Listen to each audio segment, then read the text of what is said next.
Welcome back to another episode of the Extra Literary Affairs podcast. I'm Jennifer, and today Joey and I are going to do our July reading wrap up, where we will look back on the stories we read and discussed this month. But before we do that, Joey, I just wanted to note that when I was looking over the list of the titles that we read in July, I was struck by the wide range of authors and time periods and types of literature that we were reading. And I was just really impressed at the variety that we managed to throw in. And I also wanted to know that we stepped out of our usual pattern. We actually stepped out on ourselves by reading two novellas instead of just reading short stories. I'm really excited to discuss these stories again with you and see what the standout titles were. So as a refresher, here are the stories that we discussed. We started the month out with the novella Ring Shout by the American author P. Djeli Clark. That was published in 2020. Next, we explored Gurna's story Cages, which was set in a timeless time frame. And then we read the novella Convenience Store Woman by the Japanese writer Sayaka Murata. That was originally published in Japan in 2016. So we were reading a translation of that original work. And finally, we wrapped up the month with a short story from 1932 from the celebrated Persian author Sadegh Hedayat. So, Joey, can you tell me what your favorite story or novella this month was, and why did that particular work stand out for you? My favorite short story from this month was Three Drops of Blood by Sadegh Hedayat. And I loved this story because it really forced me to slow down in my reading and try and figure out what was going on, because it's very sort of confusing and you really have to try and to place yourself within the story to figure out, like, where is this character at? What is actually going on? Is any of this real? Is it hallucination? Does he have these relationships with the other characters that he says he does? How are they connected? What is this physical space that he's in? I highly recommend everyone read it because he's the author of the Gothic tradition in Iran. So he's a really important author to read from, classic author. And I felt like this story really asked me to sort of be a detective, because I had to really go through each rereading and try and highlight, like, okay, this could be evidence for what I suspect is going to happen at the end now that I know. And I really just love when a story makes me pay attention as closely as possible instead of sort of just reading it just for fun, which is also fine. But yeah, it took quite a few readings for me to figure out, like, okay, I think I might know what is going on here. How about you, Jennifer? What was your favorite story of the month? So, Jerry, I just want to respond to you on that because I did enjoy Three Drops of Blood, but I also recall our conversation and thinking about it now, I don't think we had the answers to many things. It brought up, I believe, more questions than we will find answers for about the unreliable narrator. And I do appreciate that. And I'm so glad that you picked that as your favorite for the month of July, because that's also the first episode in our Summer of Madness. So I was really excited that that was your favorite. I decided that I would pick Ring Shout as my favorite novella that we read out of the two, because I continue to think about it. I flash to specific scenes. I bring this up in conversations with random strangers that I'm like, have you ever heard of this book? It's really great.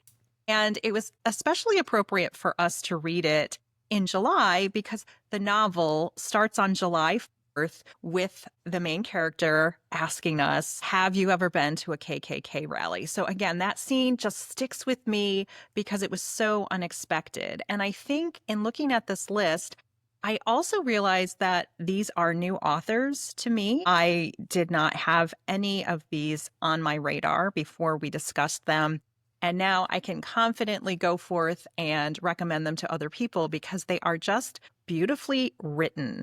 And I think the more time we spend reviewing authors and really picking apart the craft of writing, the more admiration I have for people across the time spectrum that really can do this incredible work. And my favorite short story also matched you with Three Drops of Blood because I think being immersed in Persian culture, having some of those touchstones of their culture coming out in subtle ways in the particular story really made me question what I think I know and what I don't know about that culture. And so that was also something that I really appreciated. And with that said, Joy, were there any disappointments or anything that you wished had been different? Or do you have any surprising favorites that emerged out of the authors and the works that we explored in July? I don't have any disappointments for this month. I feel like I don't typically. We usually pick stories that are just good. So it's hard to be like, oh, I'm disappointed in this author. They usually don't suck. So my surprise favorite I picked as Cages by Abdul Razak Gurna because at first glance, I wasn't 100% sure I liked the story only because of the misogyny that was in it. But after I read it, it stuck with me because this was the first thing that I had read by the author, and it stuck with me, and I kept thinking, like, is this really the point of the story? Is this what he's trying to communicate is just misogyny? I don't think so. So then I went back and reread it.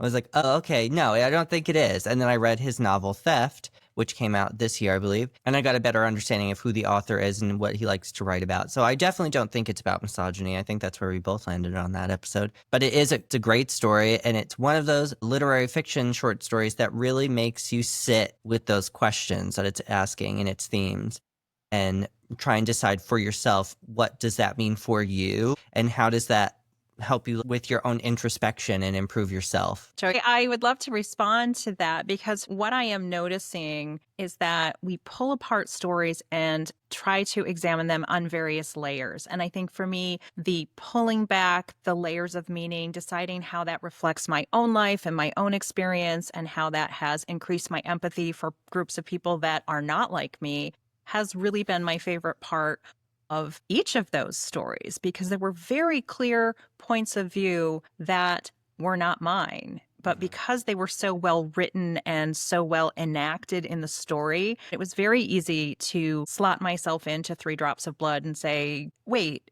is this person in a mental institution? Is he imagining things? Who are these people? What are their relationships? And also in Ring Shout, there were some supernatural elements. There were some very outlandish in the best possible use of that word, some very big, strong, gorgeous female characters in there that I'm still rolling around thinking, I wonder where they are in their story now. I realize these aren't real people. I know that they're characters in novels, but it's also fun sometimes to think, okay, now that we've seen this part of your life that has been written in this book, what happened next? Where might these characters show up? And so the unexpectedness for me of sitting with the discomfort of the convenience store woman and thinking about how it would be to try to be in a world that doesn't value what you bring to it. In that novella, we are given an opportunity to really think about, what do we value? What happens when your values don't fit with the society that you're in? Can you still be happy? Can you resist the pressure to conform? There's just all of those big questions. And I recall that you said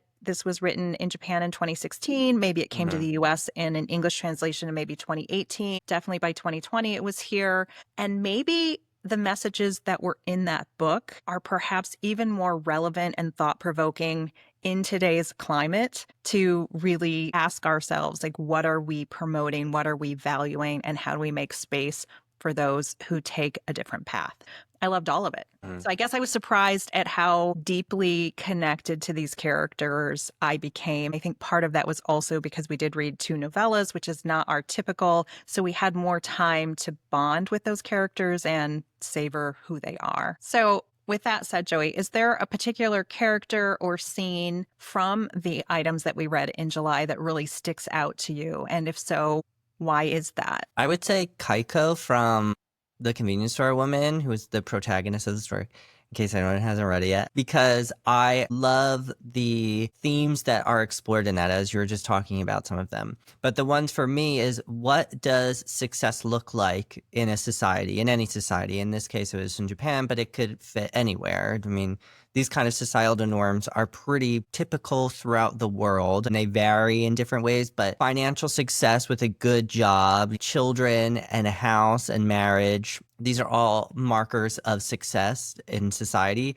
And so this story really challenges those notions and makes us think like, well, why is that? And do I hold that true for myself? Is that something that I work towards because these are the societal norms? And do I want those things? Do I need to have them to be successful, or can I find my own version of success? Just like Kaiko feels successful for working in the convenience store. It brings her a lot of joy. She's neurodivergent, and it really helps her be able to navigate life because of the way that it's structured. She needs that in order for her to flourish.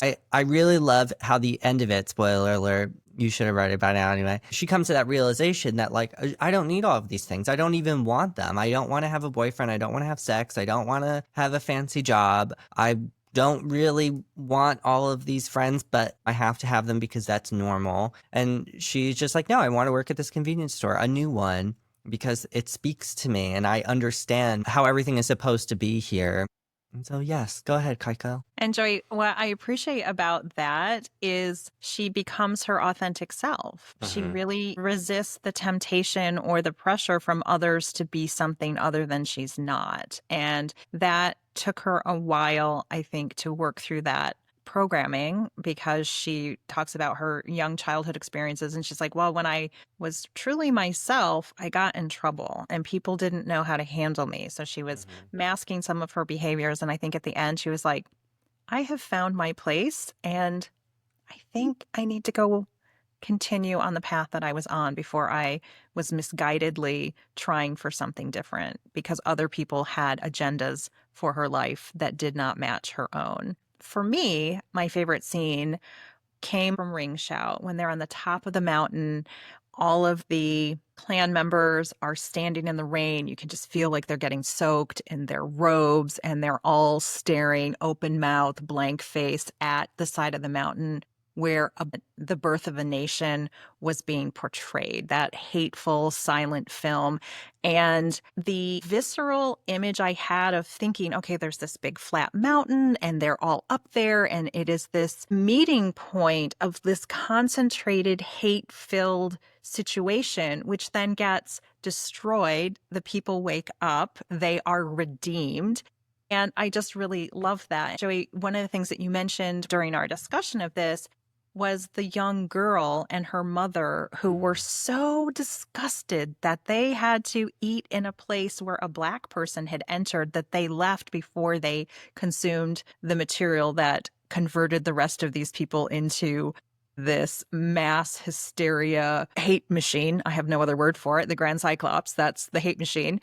That inadvertently, because I've been thinking about that a lot, that because they were disgusted, which I do not agree with, and I don't think that that was necessary, that because of their bigotry and because of their racism, they actually were spared a terrible fate. So Maurice actually did them a favor by just existing. They didn't know it at the time, but she redeemed them from a worse fate. And I just really love the artistry of P. Djeli Clark to take us there and to say sometimes higher forces, people who are living their lives and just trying to make things better, are going to save you from your own worst impulses. And I've really been thinking about that a lot. What do we owe each other as a society and as friends and people just out and about to help people avoid becoming the worst version of themselves? So that really sticks with me because it felt super cinematic in the way in which he painted that scene for us. There was no detail left undone for me in thinking about that scene. I just want to add that at the end, when the little girl says, oh my God, those are monsters, I think that's the point, is that Maurice gave them this moment of grace by accident. And in the end, they're able to identify racism, and we can imagine continuing. They will have a very different idea of how the world is supposed to work. That was a permanent change in that life of that family and that little girl. And that was so inspiring. And in my notes, I wrote, and the bad guys were defeated. I love it when the bad guys go down and the good guys get to live to fight another day. Joey, we have covered a lot of ground in July. And I'm really curious, what's one story that you're really excited to read next month? And I will just mention it is our Summer of Madness. So we have Hmm. 4 more episodes that will be dropping in August. And I would just like to remind ourselves and give the readers a little bit of preview of what's coming up. And then we can decide which of these we're most excited to discuss. Yep. We're going to kick off the month with The Yellow Wallpaper by Charlotte Perkins Gilman. Then we are going to read yet another Shirley Jackson short story called Paranoia. And then we're going to read Thomas Ligotti's The Frolic, which he is a brand new author to me. So I'm very excited to see what that's going to be all about. And then we are going to end the month with a novella by Sadegh Hediat called The Blind Owl. So I am really looking forward to hearing, Joey, which one of those has piqued your curiosity? What are you looking forward to most? I'm very excited to read all of them, obviously, but probably the one that I'm most excited to get to is to discuss the Frolic by Thomas Ligotti, which is from this collection, because I really enjoy how this is written. This is literary prose. He is branching the gap of literary fiction and horror and meeting it in the middle. So if you're a fan of horror and you want to get into literary fiction, this is a great gateway drug. And vice versa. I think a lot of people are sort of put off by the term horror and they think it's sort of like gory or maybe supernatural or something. This is a horrific story, but it's very subtle and quiet. It really builds the tension correctly. We're going to talk about it, so you don't have to sit here and break it down why it's so great. But it is beautifully written and it's very unsettling. So that's why I'm excited. Oh, What about Joey, you? I love it. I love it. Because, of course, I also picked The Frolic by Thomas Ligotti, partially because he is from Michigan. And Oh, I yeah, want to that's right. see how another Michigander decides to do this literary horror. And I think, as we have discussed before, I am definitely warming up to things that used to be outside of my comfort zone as far as reading those types of materials. Hopefully that the story will live up to our very high expectations, and I look forward to discussing that with you in August. I want to read something out of my literary comfort zone, but I don't think I have one. I've read so many genres and so many different topics. I just don't think I have one. Please, someone tell me something that you think would make me uncomfortable or something. I'll still read it. I could tell you some titles of things that I've read that you'd be like, oh, okay, never mind. I can't make you uncomfortable. Joey, I love that you said that because challenge accepted. I think Okay. we're going to get some listeners who are like, oh, yeah, you think you can handle anything? Try this. And Joey, I think I can speak for myself on this particular topic. I am open to reading all types of literature, but I am perhaps not as excited about reading something that is simply genre fiction. I need to feel that there is a great craftsmanship, either with the language or the pacing or the plot points, or there needs to be some elevation of the run-of-the-mill standard story. That would be my caveat for myself. And you've often said this to me. You're like, yeah, I read a story and I pretty much know if Jennifer's going to be for the story or not for the story. And fortunately for me and our listeners, you just weed those out. You're like, not for us. This is for someone else. This is not for us. Well, to discuss. usually if I'm like, this is a good story, but I don't feel like discussing it, then I'm like, what are we going to do? We can't talk about that one. Or I don't feel like it, but it could still be enjoyable. And we have read genre, like straight up genre fiction. We read that Stephen King story, The Road Virus Heads North. That's, even though I made an argument that it could be literary fiction one day, that's just genre fiction. I am going to fight you on that, Joey. I am Oh. really impressed with that story, with what lingers with me. Just when you said that, I got like a little bit of goosebumps because I'm like, that Effective. painting, and then it just showed up, and then it showed up again. It's like there's some supernatural wackiness going on there. So yes, Joy, I do appreciate that. So outside of what we read together for our podcast, what are some of the stories that you are exploring on your own or are hoping to read before the end of the summer? Oh, that's a list. But I will say that I just finished reading Detransition Baby by Tori Peters, who we haven't read anything by her yet, but she's on our list of things that we're going to read one day. And it was fantastic. I mean, 10 out of 10. Okay. And I read her short story collection, Stag Dance, also fantastic. I mean, she is an amazing writer. And Detransition Baby was, I think, longlisted for the Booker one year, and it's fantastic. I mean, I can't speak enough about it. Everyone should read it. It's amazing. It's so complex and nuanced, and it's about three main characters that two of them are trans and one of them detransitions, and the complexities and the conversations and the complications that come from detransitioning and why this person might have been doing it. And then they try to have a baby all together. It's amazing. Everyone should read it. And I just started, let me make sure I get the title right because I literally just started it today. It's called Mayflies by Andrew O'Hagan. It's a Scottish book. I don't remember when it came out, maybe 2020-ish, around there. I'm probably like page 10 of the ebook version.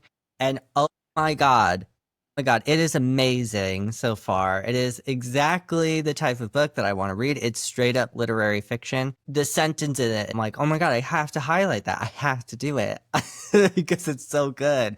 I need to come back to this sentence. What about you? So I have gone on the opposite end, Joey. You are reading very contemporary things. And Mhm. I think I mentioned last month that I was reading Howard's End with another group of people doing a very slow rollout. So over 4 weeks, we went through the entire novel. And the reason that I love that process is that all of the foreshadowing, all of the hints, all of the beautiful writing, you could just like savor it. You didn't have to eat it all at once. You just could just drag it out and see if your predictions about what was going to happen happened. And it was a wild ride. So Yeah, after that that's a experience, messy I was book. like, I think I need to dip my toe into more E.M. Forster's work. So I decided to buy his entire collection as an audiobook. So 61 hours later, we will be able to tell you how that goes. But I've listened to two of his stories from that collection, Where Angels Fear to Tread and The Longest Journey, in addition to Howard's End. He really irritates me, Joey. He does a Oh, few things that I'm like, that was completely unnecessary. Why? Why are you killing my babies? I do not understand like in why a you good have to kill way. off great people in 1 second. It's like here today, gone tomorrow. And that Life took is a little fleeting. getting used to. So I needed to take a tiny, tiny, itsy bitsy little break from Mr. Forster because beautiful writing, beautiful scenery, heartbreaking tragedy, just tossed out like a napkin, just like, yeah, those are people are dead now. I'm like, what? That was so uncalled for. I have both of those books. I have not read those two yet, so I should prioritize them. But I love A Room with a View. It's funny. The movie is really good. Daniel Day-Lewis in it. As the kids would say, he's a snack. Okay. Mm. As the kids would also say, he could get it. So watch it, if only for Daniel Day-Lewis. I mean, Watch it for all the mm, reasons, Joey, but okay, that is next on my list because I'm like still to read A Room with a View, and the one that's directly after that in the audiobook is A Passage to India, uh, which I think we've also don't talked watch the about movie that. for that one though, because Just that skip is it. it's still a good movie. I don't know the actor's name, but in the original Star Wars, the guy that plays Obi-Wan Kenobi, if you can imagine. Okay, anyway, that's the same guy that plays in this movie in one role, but he's supposed to be playing an Indian man. And so they did blackface for this part instead of just hiring an Indian actor, which there is a plethora of, even at this moment when they filmed in probably the Mhm. 70s or something. So it's still a good movie, but that really spoils it. It's of its time and it did not age well in that, but the book is fantastic and I would love for us to read. Howard's End is not that long.